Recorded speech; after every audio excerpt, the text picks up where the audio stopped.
Regresamos entonces con Luis Felipe Arizmendi, presidente de GPI Asset Management, con quien vamos a hablar sobre la semana bursátil. Felipe, ¿cómo estás? ¿Cómo estás, Juan José?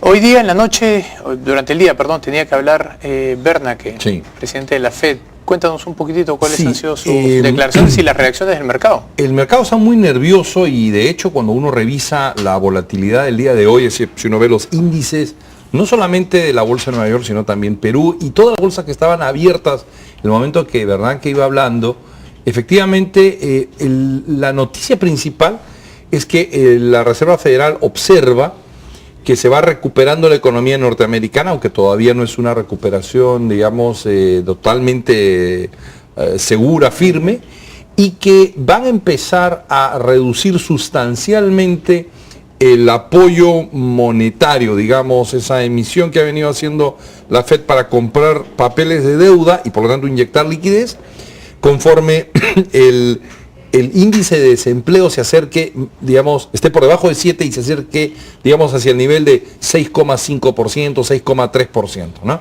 ¿Esto qué significa? Que ellos calculan que hacia fines de 2014, la economía americana podría acercarse a ese nivel de desempleo. No nos olvidemos que el foco siempre en la política económica norteamericana ha estado en el empleo, mientras que, por ejemplo, en Europa, particularmente en Alemania, ha estado en la inflación. Entonces, poniendo el foco en el empleo, calculando ellos además que la inflación no les va a sobrepasar del 2,5%, podría ser que ya no necesiten seguir inyectando liquidez, digamos, o que incluso empiecen a subir tasas hacia final de 2014. Como consecuencia de ello, los mercados retrocedieron a nivel global, y esto se ha visto en casi todas las bolsas.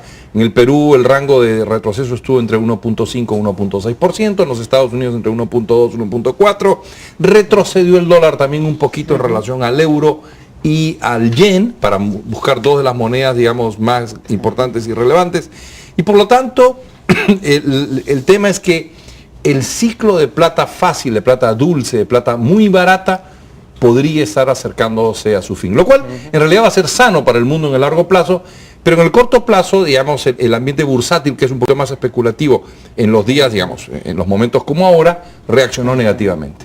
Sí, el día de hoy salió un artículo muy interesante de José Zulueta en el diario Gestión, donde hacía un comparativo entre la Bolsa de Valores de Lima y el Standard & Poor's 500 en lo que va del año. Mencionaba que mientras que la bolsa caía en 22%, el Standard & Poor's había crecido en 14%, pero la cifra que me llamó mucho la atención es que ese 22% significaba cerca de 25 millardos, ¿no? O sea, 25 mil millones de dólares, lo que significa 13% del PBI.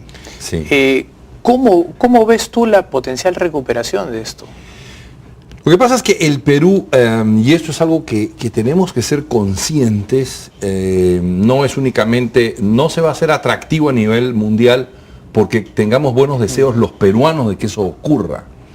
Tenemos que convencernos que nosotros competimos en todo el mundo por atraer inversiones de toda índole, financieras y del sector real, y que por lo tanto tenemos que hacer que el medio, el país, el entorno sea favorable en términos de seguridad jurídica, seguridad económica, digamos, seguridad ciudadana incluso, ¿no? Y a eso añadirle niveles, digamos, de indicadores macroeconómicos sólidos, baja inflación, crecimiento medio hacia alto, bajos niveles de desempleo, mejor distribución, digamos, creación y distribución de la renta, en fin, todo este tipo de temas.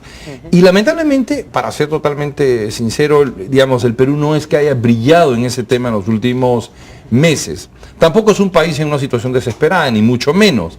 Pero hay que hacer un esfuerzo grande, hay que pensar siempre que competimos contra muchos países que pueden ser atractivos. Europa, por ejemplo, por poner un caso, a raíz de la crisis tan severa, hay zonas en Europa que se vuelven atractivas por tema de precio relativo y alto nivel de educación. Por ponerte un caso, la República Checa o Hungría, solamente por mencionarte dos, en donde el nivel educativo es altísimo y tienen salarios relativamente más bajos de lo que puede estar en el resto de Europa. En el sudeste asiático tienes países muy grandes en cuanto a población y recursos, como puede ser Indonesia, Tailandia, Vietnam y otros que también se vuelven atractivos. China sigue siendo un lugar interesante por el tamaño potencial real y potencial de su mercado. Estados Unidos en sí mismo y así sucesivamente. Entonces, contra todos esos países de menor o mayor grado compite el Perú en lo que tiene, en su agricultura, en su minería, en su petróleo, en su gas, en su pesquería, y por lo tanto, si nosotros le vamos a pinchar, ¿no es cierto?, la llanta a cada una de esas actividades, acá porque no me gusta con tal decreto, aquí porque no sé qué, las lagunas, aquí por el tal otro, bueno, nos vamos quedando sin argumentos más allá de la cocina, ¿no es cierto? De ese 22% de caída que ha tenido la bolsa, él descompone en 40% mineras, acciones mineras, y 12% acciones no mineras. Sí. Ahora, esa caída de 40% de las mineras responde básicamente a precios, sí, pero lo cierto es que nosotros tampoco hemos hecho mucho, ya lo acababas de decir tú, en aumentar la cantidad de producción. Así. Mi pregunta es, si no hubiésemos tenido los problemas que hemos tenido a lo largo de los últimos años respecto al desarrollo de la industria minera, ¿tú crees que las cantidades hubieran podido compensar la caída por precios? Depende de qué tipo de operación minera hayan iniciado o estén desarrollando cada una de estas compañías. El problema está en que en minería, y esto es algo que quizás algunas personas no logran comprender del todo, por ejemplo en el caso de la minería de oro y de plata, las principales minas en el mundo ya han sido explotadas. Entonces, lo que queda hoy día en el mundo son minas con leyes mucho más bajas de lo que había hace 30, 40 o 50 años y obviamente con costos más altos. Si seguimos llenando de costos esta actividad, pensando que es pues literalmente en la expresión imaginaria una mina de oro y que solamente el oro se produce de manera casi automática, eso no es cierto. Fíjate que por cada tonelada de roca o de material que se saque se obtienen a veces 0.3 gramos, 0.5 gramos de oro en una tonelada. Entonces, ese es el esfuerzo que tiene que hacer la empresa minera de poder encontrar ese recurso valioso, procesarlo y exportarlo. Entonces, hay que seguir alentando el desarrollo tanto de la exploración como la explotación minera, que además es un elemento importantísimo para el desarrollo de muchas comunidades en el Perú. Ahora, que hay que engarzarlo mejor con la agricultura, con el turismo, con la educación, que hay que eventualmente lograr transformación de los productos que puedan salir, sí. Pero lo que no podemos hacer es poner, ¿no es cierto?, la carreta delante de los caballos. No podemos decir, porque quiero transformación, digamos, manufactura, entonces elimino los sectores primarios o deprimo los sectores primarios. Sería un error terrible para el Perú. Y por último, no es cierto que el desarrollo de la actividad manufacturera y de servicios sea la única manera de llegar al desarrollo. Noruega es un país basado principalmente en sectores primarios, Canadá en sectores primarios, Australia en sectores primarios. Y yo les puedo asegurar que el nivel de vida en Canadá, Australia o en Noruega es bastante superior que en el Perú y que probablemente incluso Estados Unidos. Para esta semana que viene, ¿tienes algo por alguna expectativa de alguna noticia específica?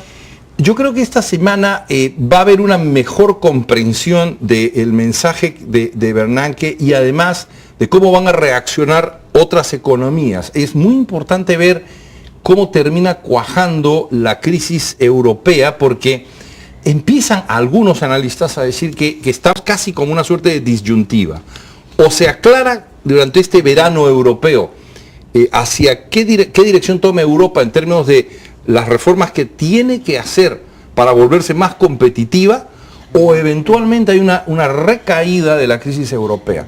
Y eso puede ser bien complicado. Esperemos que Europa logre entender su fenómeno, que implica, obviamente, digamos, que puede implicar un cierto esfuerzo de recuperación incluso fiscal, quizás postergando algunas medidas de ajuste muy duras, o sea, suspendiendo temporalmente cierta austeridad, pero sí en el fondo, en la parte estructural, recomponiendo el gasto y recomponiendo la tributación. Europa no puede seguir siendo un continente que se envejece, que sube impuestos y que deprime gastos, digamos, de manera acelerada, porque lo único que lleva a eso es una recesión más profunda. Entonces hay que replantear digamos, el paquete de rescate conjunto europeo, pero también hacia mediano y largo plazo hay que entender qué se va a hacer con niveles de endeudamiento tan altos como lo que tienen Italia, España, Francia y otros. ¿Son sostenibles? ¿No son sostenibles?